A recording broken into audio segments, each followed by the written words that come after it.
வணக்கம் and welcome to delight Tamil. Final destination ஃப்ரான்ச்சைஸை பற்றி கண்டிப்பாக எல்லாருமே கேள்விப்பட்டிருப்பீங்க, படங்களும் பார்த்துருப்பீங்க. இந்த ஃப்ரான்ச்சைஸோடைய கான்செப்டே வந்து பார்த்தீங்கன்னா டெத்து தான் மெயின் ஆன்டகனிஸ்ட், வில்லன் எப்படி வேணாலுமே வந்து சொல்லலாம். ஸோ சாவை தேடி நாம் போக தேவையில்ல, போகணுங்கிற அவசியமும் கிடையாது. சாவு கண்டிப்பாக நம்மளை எல்லாரையும் தேடி ஒரு நாள் வரும். அப்படி அது தேடி வரும்போது ஒருவேளை அந்த நேரத்தில் டெத்தை நம்மளால் ஏமாற்ற முடிஞ்சுதுன்னா, டெத்திலேருந்து எஸ்கேப் ஆக முடிஞ்சுதுன்னா எப்படி இருக்கும், அடுத்து என்ன நடக்கும், ஒருவேளை மறுபடியும் அதுக்கப்புறமா டெத் நம்மளை பின்தொடர்ந்து வந்தால் என்ன நடக்கும் அப்படிங்கிறதான் இந்த ஃப்ரான்ச்சைஸோடைய கதைக்களமே. இப்போ வரைக்கும் இந்த ஃப்ரான்ச்சைஸில் 6 படங்கள் ரிலீஸ் ஆயிருக்கு. ரீசெண்டாக பார்த்தீங்கன்னா ஃபைனல் டெஸ்டினேஷன் பிளட் லைன்ஸ் படம் வந்து ரிலீஸ் பண்ணியிருந்தாங்க. முதல் பாகம் ஃபைனல் டெஸ்டினேஷன் பார்ட் 1 படம் வந்து 2000 ரிலீஸ் ஆன ஒரு படம். ஸோ இந்த ஃபைனல் டெஸ்டினேஷனுக்கான ஆரிஜின் ஸ்டோரிக்கான இன்ஸ்பிரேஷன் இவங்க எங்கேருந்து எடுத்திருக்காங்க அப்படின்னு பார்க்கும்போது ஒரு உண்மை சம்பவத்திலிருந்து தான் எடுத்திருக்காங்க. அது என்ன சம்பவம் அப்படின்னு பார்த்தீங்கன்னா, பார்ட் 1 ரைட்டர் ஜெஃப்ரி வந்து ஒரு நாள் ஃப்ளைட்டில் போயிட்டு இருக்கும்போது அவர் ஒரு மேகசின் படிக்கிறாரு. அந்த மேகசினில் இப்படி ஒரு சம்பவம் வந்து போட்டிருக்கு. ஒரு பொண்ணு வந்து ஒரு வெக்கேஷனில் இருக்காங்க. வெக்கேஷன் முடிஞ்சிருச்சு, மறுநாள் வந்து அவங்களுக்கு ஃப்ளைட் பிடிச்சி அவங்க ஹோம் டவுனுக்கு வர போகிறாங்க.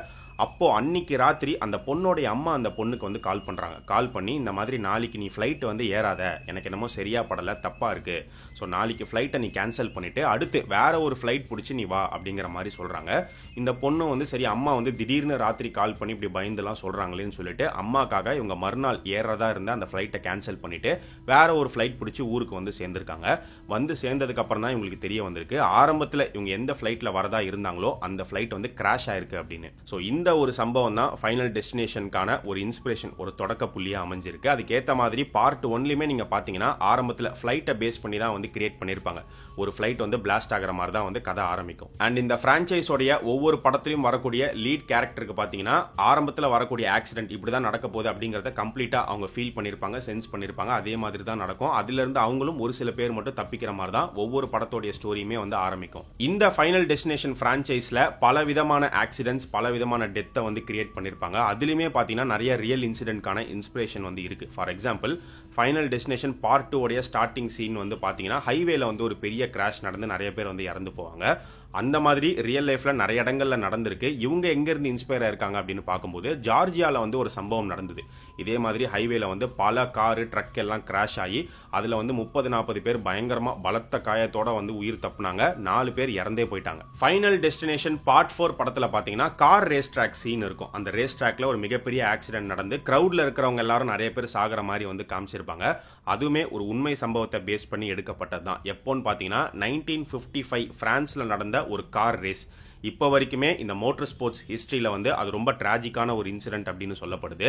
ஸோ அன்னைக்கு என்ன நடந்திருக்கு அப்படின்னு பார்த்தீங்கன்னா, ஹெவியான கார் கிராஷ் ஆகி கிரௌட் மேலே போய் விழுந்து நிறைய பார்ட்ஸ் எல்லாம் கிரௌட் மேலே விழுந்து கிட்டத்தட்ட 80 பேர்கிட்ட வந்து இறந்து போயிருக்காங்க. 120 பேருக்கு மேலே வந்து இன்ஜுரி ஆயிருக்கு.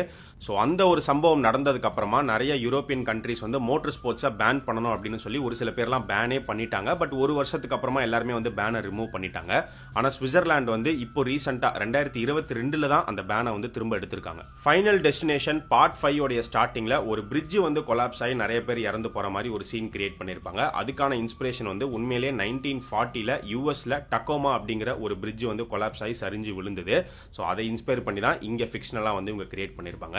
ஒன்னும் இல்ல, 1940 டக்கோமா பிரிட்ஜ் கொலாப்ஸ் அப்படின்னு போட்டீங்கன்னா விக்கிபீடியால வந்து அந்த டைம்ல கரெக்டா அந்த பிரிட்ஜ் கொலாப்ஸ் ஆகும் போது எடுத்த ஃபுட்டேஜே வந்து இருக்கு. அதை நீங்க பிளே பண்ணி பார்க்கலாம். ஸோ அது பாத்தீங்கன்னா பயங்கரமா அந்த பிரிட்ஜ் அங்கேயும் இங்கேயும் ஷேக் ஆகி விழும். அந்த டைம்ல அந்த பிரிட்ஜ்ல வந்து ஒரு ட்ரக், ஒரு கார்லாம் வந்து மாட்டிட்டாங்க, ஒன்றும் பண்ண முடியல. அதே மாதிரி ஒரு நாயும் வந்து மாட்டிச்சு, அந்த நாயுமே வந்து காப்பாற்ற முடியல. இந்த ஃபைனல் டெஸ்டினேஷன் பிரான்ச்சைஸ்ல ஆரம்பத்தில் யாரெல்லாம் டெத்து கிட்ட இருந்து தப்பிக்கிறாங்களோ அவங்க அடுத்தடுத்து பாத்தீங்கன்னா கொஞ்ச நாள்லயே ஒவ்வொருத்தங்களும் ஒவ்வொரு வகையில இறந்துகிட்டே வர மாதிரி தான் ஒவ்வொரு கதைக்களமும் வந்து இருக்கும். ஸோ இந்த மாதிரி படத்துல நடக்குது, ரியல்ல நடந்திருக்கா அப்படின்னு கேட்டீங்கன்னா நடந்திருக்கு. நிறைய சம்பவங்கள் இருக்கு. அதுல ஒரு 5 சம்பவங்களை இந்த வீடியோல நம்ம பார்க்கலாம். அதுல ஃபர்ஸ்ட் ஒன் என்ன அப்படின்னு பார்க்கும்போது, ஜெசிகா அப்படிங்கிற ஒரு பொண்ணு. அவங்க வந்து ஒரு நாள் நைட் வந்து பாத்தீங்கன்னா லோக்கல்ல இருக்கக்கூடிய ஒரு கிஸ் நைட் ஃபயர் அப்படிங்கிற ஒரு கிளப்புக்கு வந்து அவங்க போக வேண்டியது. அவங்க கிளம்பிக்கிட்டு இருக்காங்க. அந்த கிளப்ல வந்து ஒரு ஈவெண்ட் அன்னைக்கு ராத்திரி நடக்குது. ஸோ அவங்க ரெடி ஆயிட்டு இருக்கும் போது அவங்களுடைய பாய் ஃப்ரெண்ட் வந்து திடீர்னு கால் பண்ணி, இன்னைக்கு நைட் அந்த கிளப்புக்கு வந்து நீ போகாத, எனக்கு என்னமோ வந்து தப்பா தோணுது, தயவு செஞ்சு போகாத அப்படிங்கிற மாதிரி ரிக்வஸ்ட் பண்ணிருக்காரு. சரி, பாய் ஃப்ரெண்ட் வந்து இவ்வளவு சொல்றதுனால கிளம்புன ஜெசிகா வந்து அந்த பிளான் அப்படியே வந்து கேன்சல் பண்ணிட்டு வீட்லயே இருந்துடுறாங்க.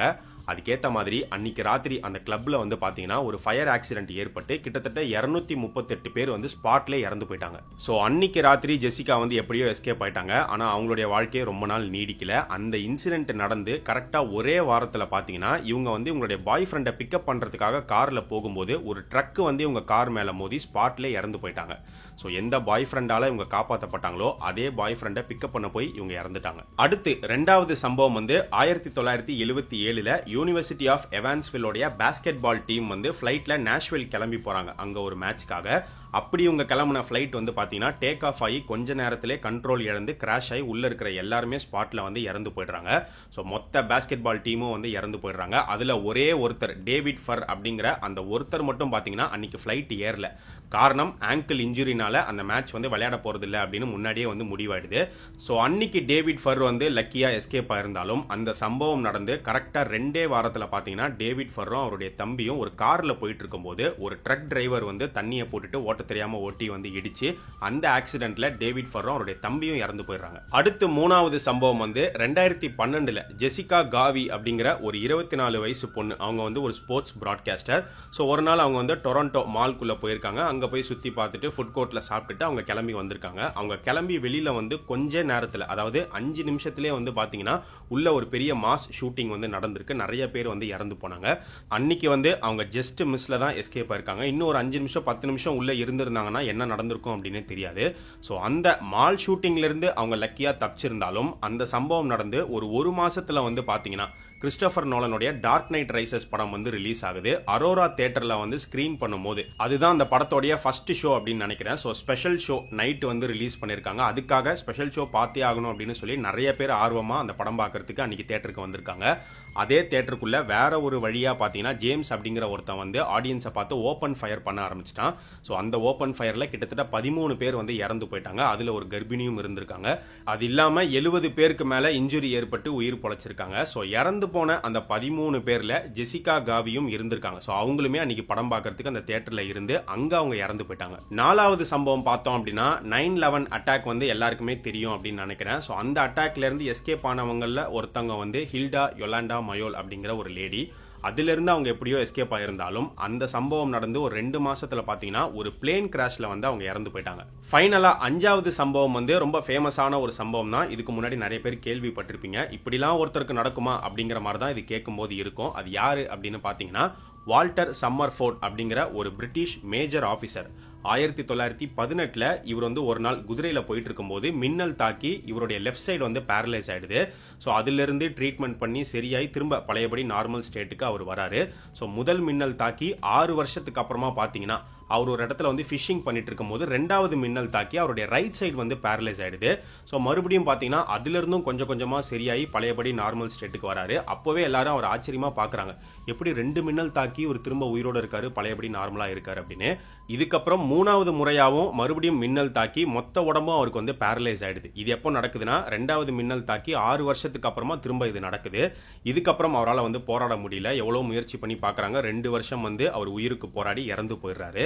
ஸோ இறந்து போனதுக்கு அப்புறமா அவரை புதைச்சிடுறாங்க. அவருடைய கிரேவ் ஸ்டோன்ல வந்து பாத்தீங்கன்னா மறுபடியும் மின்னல் தாக்கி அந்த கிரேவ் ஸ்டோனே வந்து 2ஆ பொளந்திருக்கு. இவருக்கும் மின்னலுக்கும் என்ன பகை அப்படின்னு தெரியல. கண்டினியூஸா மின்னல் வந்து இவரை ரிவெஞ்ச் எடுத்து சாவடிச்சிருக்கு. செத்ததுக்கு அப்புறமும் நிம்மதியா விடல. அவருடைய கிரேவ் ஸ்டோனையும் அடிச்சு பொளந்திருக்கு. ஸோ இந்த மாதிரி இந்த உலகத்துல நம்ப முடியாத நிறைய வினோதமான வித்தியாசமான சம்பவங்கள்லாம் நடந்துகிட்டும் இருக்கு. இந்த மாதிரி உங்களுக்கு தெரிஞ்ச சம்பவங்கள் ஏதாவது இருந்தாலும் அது என்னங்கறத இந்த வீடியோவுடைய கமெண்ட் செக்ஷன்ல சொல்லுங்க. அண்ட் அது மட்டும் இல்லாம இந்த ஃபைனல் டெஸ்டினேஷன் பிரான்சைஸ்ல வர மாதிரி அடுத்து ஏதோ ஒன்று தப்பா நடக்க போகுது அப்படிங்கறத நீங்க உங்க வாழ்க்கையில எப்பயாச்சும் முன்னாடியே சென்ஸ் பண்ணி அதே மாதிரி நடந்திருக்கா அப்படிங்கறதுமே கமெண்ட் செக்ஷன்ல சொல்லுங்க.